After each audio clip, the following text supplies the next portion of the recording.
In a week full of attacks on trans people by politicians, the media, and so-called human rights commissions, there is one moral panic that stands out as the most ridiculous. It concerns an advert from Nike featuring the influencer Dylan Mulvaney. This is the advert shared on her Instagram.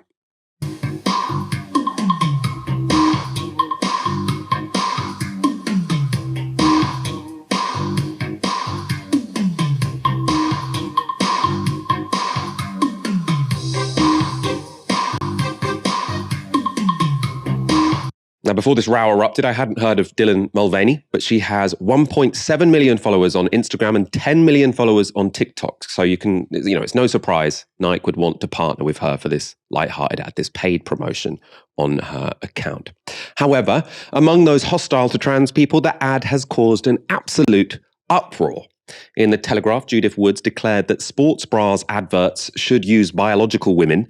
She hopes the advert is commercial suicide for Nike and that it will give the wokerati a whack. Sharon Davies, she's a former British Olympic swimmer. She's launched a campaign to boycott Nike over the ad. And Donald Trump Jr. has even got involved. He's slammed Nike for what he calls caving to the woke trans mafia. He said, quote, "This is an insult to actual women." Remember, this is a man campaigning for his father, Donald Trump Sr., who said he likes to grab women by the pussy. The advert was the theme of Andrew Castle's call-in show on LBC, and a trans woman gave this impeccable response. Well, didn't we start out originally when J.K. Rowling said, wear what you like, dress how you like? And now we're at the point where being told we can't dress how we like. Oh, so, you can dress how you like. Well, we can't, can we? Because someone has put an Instagram post up, a trans woman wearing a Nike bra, and suddenly everybody's it's more than that, Sodom and Gomorrah. No, it's more than that. It's more than that. What it is, this is a big-time campaign put out by a major corporate, I believe the biggest sports brand in the world, and they're using a trans woman to advertise women clothing for women, and some women are offended. But why? Why do you think?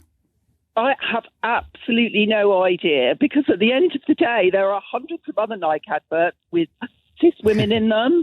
Can they not just not look at the one with the trans woman in it and just look at the one with the cis woman in it? Or does the trans woman cancel out all the cis women? How many trans women is versus how many cis women does it have to be? This woman, for instance, wasn't born with breasts. Yes, but no women are born with breasts, are they? They're born as babies. Well, okay. I suppose that's a bit of a gotcha. I don't even know what to say, really. It's just okay, women are insulted. Okay, right. So some women are insulted, and I'm passing it on to you. Okay. Some women are insulted by this. I'm a size 34D. Do I not wear a bra? Can I walk topless down the street then? If I'm a man, as everybody keeps saying to me, can I pop into Tesco's without a top on? Is everyone going to be okay with that? Do you understand why some women who are biologically born women, are offended by this? No, I don't. I just think they're making a big fuss about nothing, and there's other things for women to be concerned about, such as abortion rights and there's plenty for us all to worry about. Things. You're absolutely right. That was such an amazing call, and a really brave one as well, because obviously the context here is that trans people, especially trans women, are under a really vicious attack, right? And not just, it's not just that they're being ridiculed, they're being seen as absolute threats. And then this is someone who felt brave enough to call into LBC, which isn't often, or which isn't always, let's say, friendly towards trans rights and the dignity of trans people, and so articulately and disarmingly as well, actually, sort of saying, why is this a problem? I am a trans woman. I have breasts. Are we not supposed to wear bras? What's this about? I love the point. What's the ratio of trans women and cis women that would be acceptable in adverts? I mean, Aaron, what do you think of this? I mean, there are aspects of the trans rights debate where I feel like, the way the conversation is had is pretty despicable and awful, and there are lots of people fear-mongering. But I do think there are, genuine policy issues which need to be resolved when it comes to sports or prisons, for example. When it comes to this kind of thing, where it's just people getting offended over an advert on a popular TikToker's account, you just have to think, what is going on with these people? How is this not embarrassing to their cause? Yet there are so many people not waking up to the fact that this is This is a bunch of extremists here. It's just completely insane and incoherent, as that brilliant caller, put forward. So, for instance, it goes back to something we talked about yesterday on the show, where you had Daniel Radcliffe with his girlfriend. There's a picture. It was shared by a woman on Twitter, and then basically there's loads of people saying, "Oh, that's a man. That's a trans woman. It's a man, and that's why he's supportive of trans rights, etc." It's a cis woman. She's pregnant, and you can see very, very easily how this slips from the policing of trans women's bodies, or trans people's bodies, but particularly trans women's bodies, to the policing of cis women's bodies.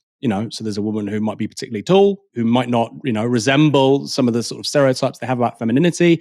These people would call that person a man, right? And we're in a very strange moment where people who claim to be feminists are going around calling other cis women, other women born as women, men. You look like a man. When I was a kid, feminists didn't do that. This is a very strange moment we're in. And so people might say, and I saw some of these things on Twitter, again, just think clearly, try and be logical. I know the media tries to push back against the possibility of that, but be logical. Oh, this person doesn't have breasts, why are they wearing a sports bra? So what? A flat-chested cis woman born as a woman with no breasts, she can't wear a sports bra? Is that now the rule? Or if there's a trans woman who has breasts, she can wear them. Do they have to be the result of hormonal changes? Or if they're breast implants, they can't wear them? Okay, so if a cis woman has breast implants, that means she can't wear a sports bra. The policing of people's bodies like this, you can see where it goes, right? It's clearly quite dangerous. I remember growing up in this country. I'm sure some people will be watching this remember this guy, Mr. Motivator, on what's now Good Morning Britain, GMTV. Black dude wearing a leotard and lycra and leggings, right? And the idea, the idea that somebody in 2023 wearing leggings, lycra, and a sports bra would elicit this kind of response in the media 20 years ago, 25 years ago, I don't think anybody would have foresaw that. I think most people say, yeah, people are generally more progressive over time, more enlightened over time. I don't buy that, by the way, and this is a case in point. That was the general consensus. And now we're going backwards. Now we have people who call themselves feminists saying to other women that they look like men because they're trying to police other people's bodies. It's completely ridiculous. And the point about this influencer, they have 10 million followers on TikTok. Okay? That's what businesses do. They try and reach audiences. Now, I said this on Twitter, and then people say, "Oh, this is woke washing. Now you're a friend of capitalism." Yeah, Nike want to sell their stuff. No shit. And they probably think there's an underserved audience. There's an audience we can reach through XYZ people. We'll reach out to them. This person has 10 million followers on TikTok. Of course, they're going to get offers from brands to do stuff. Like, grow up. That's the world we're in. And I saw somebody tweet about this originally, and they say, "Do you think this is progressive?" At Owen Jones, Billy Bragg. I don't think it's progressive. It's an ad campaign. I don't think it's progressive. No, I have literally no interest in people policing other people's bodies. And like I say, even if you're not that invested in this stuff, you think, God, this trans stuff, it's just everywhere in the media. What's going on?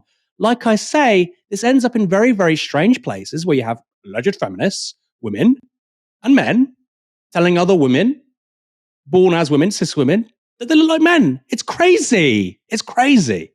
And you're right, they're extremists.